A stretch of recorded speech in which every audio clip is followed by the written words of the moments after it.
All right, welcome to Taste Take. It's going down. What the hell? Who are you? That's not how Taste Take goes. What do you mean? What do you mean, what do I mean?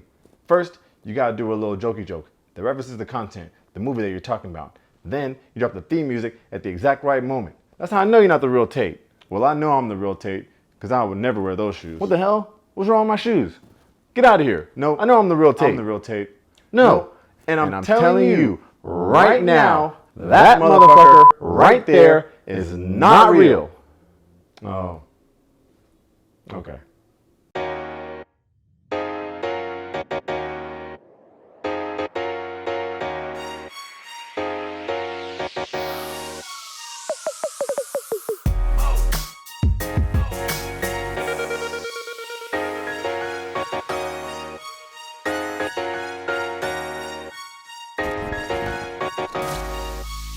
All right, welcome to Taste Take. If you're new here, today I'm doing a spoiler-free review of the new movie, They Cloned Tyrone. If that's something you're into, hit that subscribe button for your boy.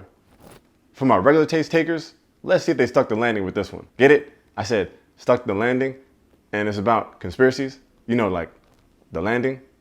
Picture like the moon. Never mind. All right, some background here. They Cloned Tyrone is a new movie that's available right now in select theaters, but that's going to be available for everyone globally on Netflix starting Friday, July 21st. And this one's a big deal because this is the directorial debut for the homie Juel Taylor. Shout out Juel, shout out Florida Go Gators. What's good, King? Now, Juel's been working for a minute, but it's a name you might not immediately recognize. Most recently, he did a lot of work on Creed 2 and Space Jam: A New Legacy. Another huge shout out to Charles D. King at Macro for lifting Juel up and letting him see his vision through with this one, because not only did he direct it, but he also co-wrote it with his longtime friend, Tony Rettenmeyer. So let's talk about it. All right. Plot time. They Cloned Tyrone is basically the story of a hustler, a pimp, and a whole working girl who come together trying to get down to the bottom of this mysterious conspiracy that's taking place in their neighborhood, the Glen. I'm an entrepreneur. I work in the spirit of the pimp game. You know your girl gotta know what's going on in these streets.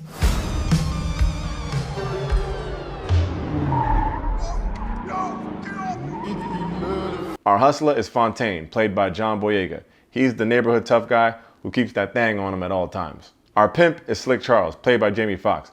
And if I could take a quick moment, I would like to say how much of a chokehold we was in, not knowing if you was alright, but it seems to be that you want to up and up. And if I'm being 100% honest, I still don't even know if that's even true right there. I just said it. I think some people saw him on a boat recently in Chicago.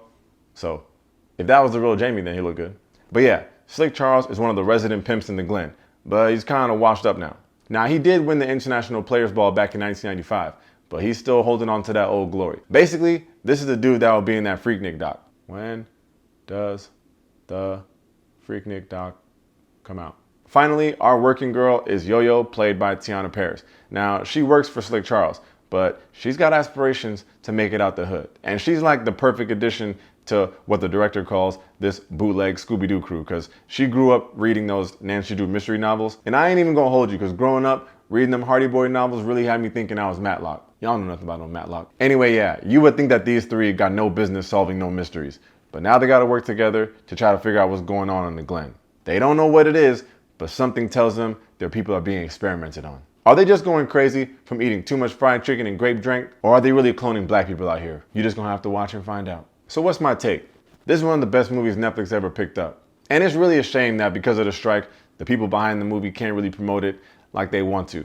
But with my little small channel, if I can get at least 10 people to watch this movie that wouldn't have, I'm gonna call that a win. This is grassroots marketing. And I stand with the strikers.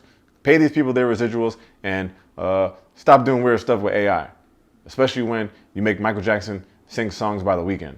What was I talking about? Oh yeah. This movie's fire. I'm always trying to support black content. And if you watch my channel, I always say, like, the movie's allowed to be stupid as long as it's actually funny. Take The Blackening, for example. Now, no one is expecting the story of Black Jumanji to be sparking any Oscar buzz. But it was funny enough to be worth taking the trip to the theaters and supporting black content. They Cloned Tyrone, on the other hand, is way funnier than The Blackening, and if the Oscars wasn't so white, they'd be seriously looking at this movie to give it some proper recognition. What makes this movie so good? I said it once, but let's clone it.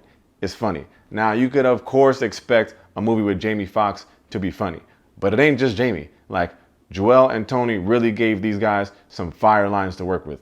For example, I mostly know Teyonah Parris from her work in the MCU, and she's definitely not telling no jokes in those projects. Here, she's literally in scenes with Jamie Foxx where not only is she carrying her own weight, she is not getting outshined by this dude at all. Like, I could see a lot of people having her as their favorite character in this whole movie. You can just tell that the people behind this project were trying to like harness that like Southern humor. And if you know, you freaking know.